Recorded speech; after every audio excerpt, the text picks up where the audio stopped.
The Last of Us. What can I say about this game that nobody else has said already? Because that is the true question when it comes to me writing this review. It has become one of the most beloved games on the PlayStation and praised as one of the best games ever made. The Last of Us is created by Naughty Dog, the same company who made Crash Bandicoot, Jak and Daxter, and Uncharted. It was initially released on the PlayStation 3 in 2013, with the Left Behind DLC being released in 2014. And about a year after its initial release, we would get the remastered version of the game on the PlayStation 4, with the Left Behind DLC automatically included. And years later, in 2022, they would remake the game with updated facial expressions and textures for the PlayStation 5 while including some assets used in The Last of Us Part 2. This game has proven to be quite revolutionary, especially praised for its storytelling, resulting in a sequel in 2020 and a TV show adaptation on HBO Max. It has gotten so popular to the point that people are now calling it overrated because of the praise it gets, because the praise is everywhere. But in all honesty, I believe that praise is well deserved. Personally, I did not get into this game until around the release of Part 2. Simple answer is that I didn't own a PlayStation console till Christmas 2015, and one of the first games I got to play on that console was the Uncharted Nathan Drake collection. The Uncharted series is what I consider a damn near perfect series I strongly recommend to anyone, even if you're someone that's not really into third-person shooters. It had a simple story with very engaging and memorable characters, and a simple yet intense gameplay that relies heavily on your skill over the need to use an experience point system. I got into The Last of Us pretty late, but when I finally got to play it, whoo boy did it sure make me feel something. All I could say is that it definitely deserves its 10 out of 10 praise, and while I personally love The Last of Us, I don't consider it to be a perfect 10 out of 10 game, and I'll explain why in this review.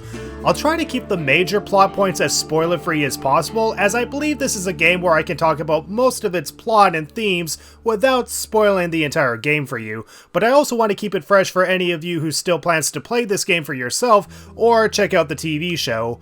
And I'll be playing on the remastered version of the game, as I refuse to pay $70 for a remake that barely adds anything new to an already good-looking game.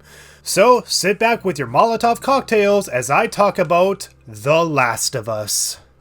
The game starts with an outbreak happening. Big shock. But unlike most zombie stories where it's usually a virus or a supernatural threat that reanimates the dead, The Last of Us zombies are affected by a real-life fungus that are known to take over colonies of insects known as cordyceps.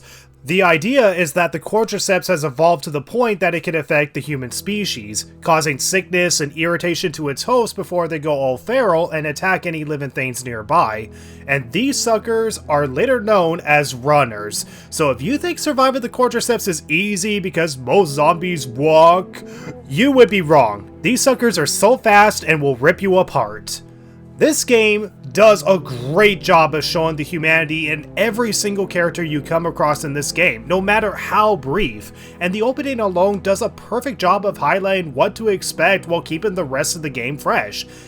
It makes it clear that anyone can die, kids included, that there's no such thing as good guys or bad guys in this world, and it's all just a fight for survival.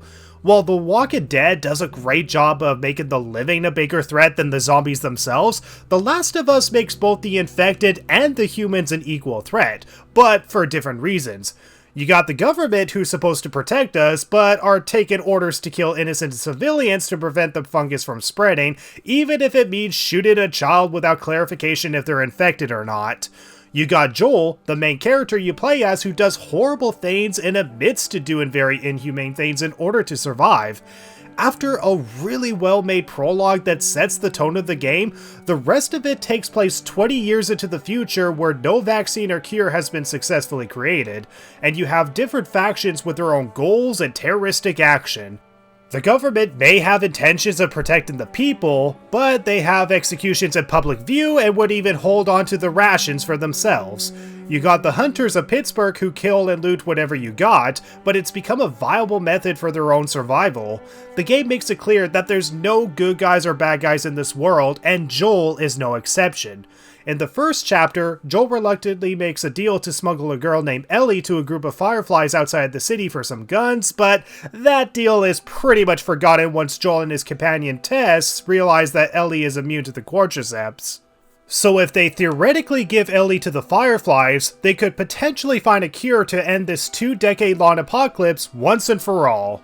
Or, at the very least, prevent people from turning. And for the most part, that's pretty much the story. Joel escorts Ellie from one side of the United States towards the Middle Eastern side, but the journey itself and the character development between Joel and Ellie is what makes this story so good and engaging. While yes, Ellie is a young 14-year-old girl who needs to be escorted, she becomes a reliable ally for Joel throughout the entire game that he has to slowly open his trust to. But at the same time, he doesn't want to feel too connected to her because he's lost so many people he's loved and cared about that he can't handle going through that again. A lot of people seem to remember Ellie as this sweet little angel who's so cute that you gotta protect her. However, that is not the case at all if you actually played the game. Ellie is quite foul-mouthed, very capable of killing, and she never feels too perfect or too vulnerable. She can get aggressive, crack some dad jokes from a joke book, and do what she can to keep both her and Joel alive. And with her being a playable character in the Winter chapter and the Left Behind DLC, she becomes just as important to the player as Joel is. You're never forced to like her, you just naturally do. And Joel is never made to be likable because he makes the most inhumane decisions to fight for what he loves or what is necessary for both Ellie and his own survival. The two of them work so naturally off each other, and both the motion capture, the facial expressions, the writing, and the voice work from Troy Baker and Ashley Johnson is perfect. There is not a single weak performance throughout the entire game. And there's no way to describe this writing other than everyone talks like how a human being actually talks. Nothing feels cliched and it all feels genuine. And this also extends to the side characters throughout the entire story. Sarah, Tess, Marlene, Bill, Henry, Sam, Tommy, and David. All of these characters are written wonderfully and are very memorable, even if some of them are the biggest assholes on the planet. Heck, maybe the most unmemorable character is Maria because she's literally in like only 2 cutscenes, but even I remember her enough to add her to the script, so that should just show you just how good these characters are. And honestly, there's really not much I can say about the story without spoiling the game. While yes, the downtown chapter in Pittsburgh does kinda drag a bit, there's still enough character development and world building that I'm generally fine with it.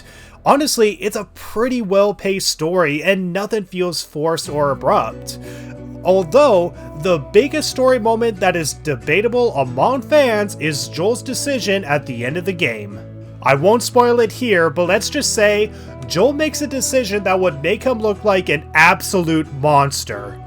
And this, rightfully so, has caused debate on whether or not Joel did the right thing. To those who said he did the right thing, loved his character more. To those who said he did the wrong thing, usually put him on the list of unlikable protagonists. But to me, Joel's decision is not what determines if he's a hero or villain. What he did, no matter how inhumane you can argue, made him more human than ever before.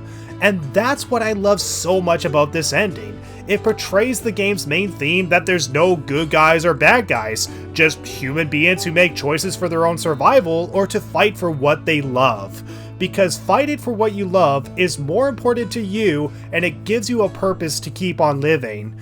The human species isn't determined on what is morally right or wrong, it's determined on how one deals with the situation when the threat presents itself, and if dealing with that constant dread and loss is worth it, or if it's worth remembering so you can do better. Joel did what he believed was necessary, and it made me love his character more. Not because of what he did was right, but because what he did made him feel human and fully developed as a character that I grew to love by the end of the game. Most endings tend to end where the bad guys lose and the good guys win, or you have a bittersweet ending that shows the meaning of life. But this is an ending that is nothing like that, and it really stands out as one of the best endings I've ever seen in a video game. It's not happy, it's not bittersweet, it's an ending that feels earned and fully realizes its characters, story, and overall theme. If you know how it ends, you know what I'm talking about. And I highly recommend playing this ending for yourself as unspoiled as you can, because it's that good of an ending. This is a story that really makes you feel something all throughout. You will feel both happy, depressed, heartbroken, angry, fulfilled, unfulfilled, cringed, and it's one of the major reasons that this is considered one of the best stories in video gaming. And while you could argue that there's games that have done better stories, I cannot think of another game or movie that has done what The Last of Us has done, even those that have similar themes or premises. Do I consider it to be the best video game story ever? Probably not, but it's definitely top 10 easily. I know some people might find it underwhelming that it's not too heroic or that it's not as happy or complex as other games like Persona, but the story is well deserving of its 10 out of 10 scores. I love the story, and it's one of the major reasons I can come back to this game with thought-provoking ideas every time I play it. However, The Last of Us is more than just a story, believe it or not. It's also a video game. And with a video game comes gameplay or choices that the player needs to make to guide the main character to victory. The Last of Us has a constant tension of feeling vulnerable and not having enough of an advantage, and the gameplay perfectly highlights this. Between stealthing, using melee, or using guns to down both humans and the infected, you have what is known as the scavenging system. It's a system where you can collect various things throughout the map, such as pills to upgrade Joel's stats, gears to upgrade your guns and holster at the workbenches, and a mix of alcohol, rags, bindings, blades, explosive material, and sugar. All of these materials can be used to craft helpful tools like shivs, nail bombs, medkits, Molotov cocktails, smoke bombs, and even give your melee weapon some insta-kill attacks when binding blades onto them. All that you can craft can really add to the odds of winning in your favor, and it's balanced out by how limiting the scavenging can be. On easier difficulties, the supplies will be commonly spread throughout the map, and while you might struggle between which item you should craft, you'll always be full on supplies throughout the entire game. However, on harder difficulties, being full on supplies is super rare and the availability of these supplies is scarce. Heck, on grounded difficulty, the supplies are so few and close to non-existent, making survival super difficult to accomplish without dying. And any scratch that you get on Joel makes him one bullet closer to dying. And with ammo also being scarce on higher difficulties, grounded difficulty relies on both a smart strategy, tons of trial and error, a reliance on dumb AI, but it also provides options like avoiding enemy encounters entirely or relying on the use of bricks and bottles. Bricks and bottles are usually seen as low-tier items that you scavenge and you can only hold one at a time or the other till you use or switch between them. And while commonly used for distractions, it can also be used to help kill enemies faster or be used in ways to make them essential for survival on grounded difficulty. The scavenging system is brilliant, and it's manageable to all players who want a harder experience where they'll be rarely accessible, or beginners who need these supplies to be more common in order to survive. The guns you'll get throughout the entire game all work in their own unique way, and you can use a bow and arrow for silent kills or insta-kills if the enemy is not alerted to your presence. Every tool has its meaning, and on harder difficulties where your supplies and resources drain more quickly and become less available, every single bullet you fire or Molotov you craft is an expensive choice that can mean the difference between life and death. And as I said, humans and the infected are equal threats in their own way. Humans, for one, are intelligent, take cover, and have guns. But the infected will run straight at you without considering cover to protect themselves and can kill you in one bite. And what makes the infected unique is that there are 4 different enemy types: runners, stalkers, clickers, and bloaters. Runners are very violent but are the easiest to survive against. Clickers can one-shot you and are blind and can only track you from sound alone. Because these fungus freaks have no concern for their safety, you can throw a Molotov cocktail in the middle of the room and they will all run to that spot, setting themselves on fire. Then there's the stalkers, who literally only appear at 2 moments in the game, but they're essentially clickers and runners combined with a little bit of intelligence. Then there's the bloaters, who throw pockets of spores at you and can insta-kill you if they grab onto you. These bad boys take a lot of resources and bullets to take down, and these infected also show what make them stand out from your typical zombie. In something like The Walking Dead, you have to destroy the brain in order for the zombies to die. Simple enough, but in The Last of Us, you only need to destroy what is vital for the fungus to run the body, so you can kill these guys without having to destroy the brain. In fact, shooting the legs of the bloaters apparently kills them faster for some odd reason. In fact, in the winter chapter, you can insta-kill the bloater in one shot by shooting its foot. All of these stages of the infected and the human encounters are unique obstacles, both exploitable and equally dangerous in their own way, and can lead to some really intense and fun encounters when you really go all brutal on them. I definitely do not recommend playing on grounded difficulty on your first try, because you really need to understand how both the AI works and how valuable your resources are if you really want to survive.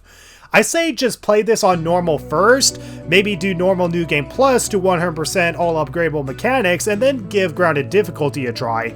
With normal, you can take more risks, and it's far more possible to 100% everything and get all collectibles. But with grounded difficulty, you can't leave any room for error, as your scratches will add up over time till you reach the next chapter, and most of the time, you're better off skipping optional collectibles if it means avoiding getting hit. Fair warning, you will die a lot. And yes, just like the collectible treasures from Uncharted, there's also collectibles in The Last of Us that provide no real benefit to the player, other than for bragging rights for completionists if you find all of them. Although, there is one collectible that can help, and that's the training manuals. Pretty much manuals that can boost your offensive capabilities and make survival go a lot easier. And some of these manuals can only be found behind shiv doors. Hidden locked doors that can only be accessible with a shiv and may be impossible to go into on higher difficulties where crafted shivs are rare, but regardless of difficulty, they are usually worth going into to gain lots of resources and ammo to make the later encounters easier. Overall, this game perfectly captures what surviving in an apocalypse world feels like. With the harder the difficulty, the more realistic it feels. With that said, it's not perfect. While I consider the story to be perfect, the gameplay itself can be repetitive at times, especially in the Pittsburgh chapter where, yes, good character development happens, but it's probably my least favorite chapter because of how long it takes to complete it. And the other problem I have is the scavenging system. It's a brilliant system that you have to rely on, especially on harder difficulties. But the problem is that you'll spend most of the game pacing near a wall just waiting to pick up something with the triangle button. This happens for a good chunk of your gameplay, and on harder difficulties where they're more scarce, it becomes pretty boring and tedious.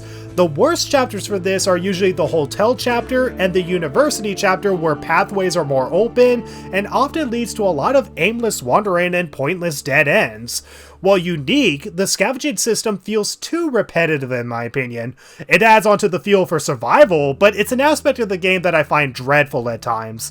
On top of that, collecting all collectibles is unnecessarily annoying and evasive at times. Like, some of the Firefly pendants can only be found hanging from trees, in which no player in their right mind would take the effort in looking up to see it without a guide. And the same thing can be said with the optional dialogue triggers.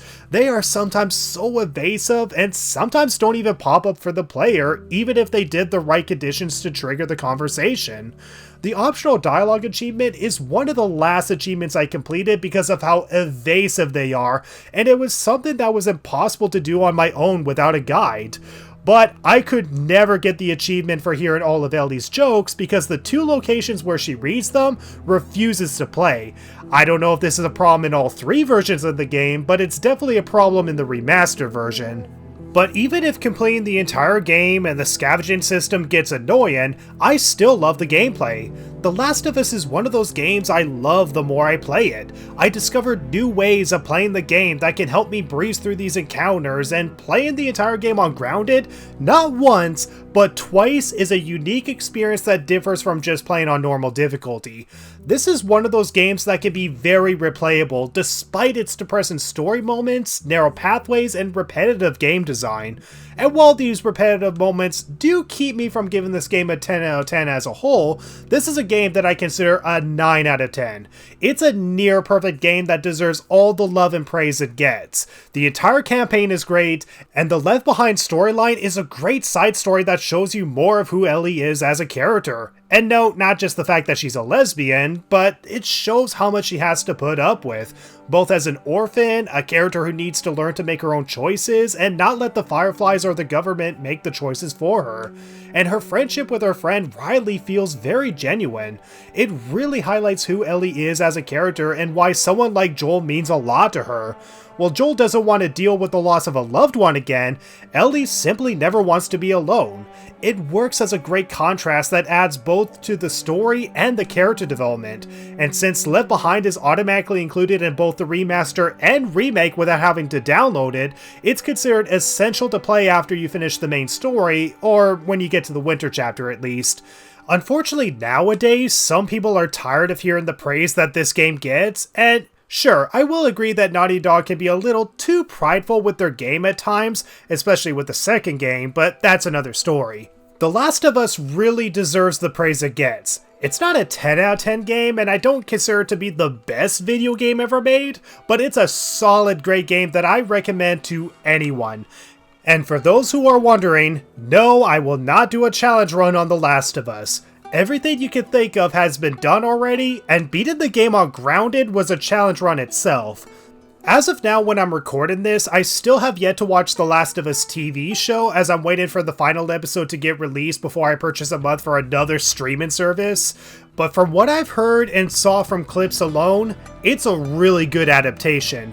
And yes, there's also a sequel, The Last of Us Part 2, which might have won lots of game rewards and gained universal praise from critics, but the fans of the first game are polarized. Some loved it, some despised it, and they are very passionate with how much they love or hate it, right down to throwing false accusations at each other. As of now, I have not played the second game myself, but one of the reasons I did a review on part 1 is not only to show the love for this game, but prompt me to try out The Last of Us Part 2 and come to my own conclusion whether or not it's a good sequel or an awful sequel. While a part of me feels like I'm gonna hate the story, I want to experience the full thing for myself with context so I have a solid opinion. Who knows, maybe I might love it, or I might hate it. Stay tuned for my controversial opinion. So, thank you guys so much for watching my review on The Last of Us. Feel free to express your opinions in the comments below, and if you haven't played it, I highly recommend it. So be sure to leave a like, comment, and subscribe, and ding the bell for more Nitsa Gamer content. Stay tuned for more challenge runs and reviews in the future, and endure and survive, my dear viewers.